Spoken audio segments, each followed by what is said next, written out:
تھا، آج وہی قوم دنیا کی تمام قوموں سے کم علم واقع ہو رہی ہے، جس کی وجہ سے ہمیں کوئی بھی عزت دینے کو تیار نہیں ہے۔ کسی شاعر نے کیا ہی خوب کہا ہے، علم ہی سے انسان انسان ہے، کہ علم ہی سے انسان انسان ہے، علم جو نہ سیکھے وہ حیوان ہے۔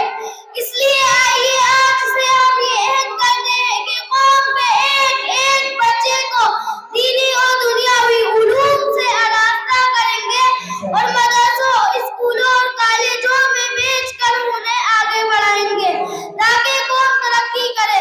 اسی بات پر میں اپنی تقریر ختم کرتا ہوں۔ وآخر دعوانا ان الحمد للہ رب العالمین۔ السلام علیکم ورحمۃ اللہ وبرکاتہ۔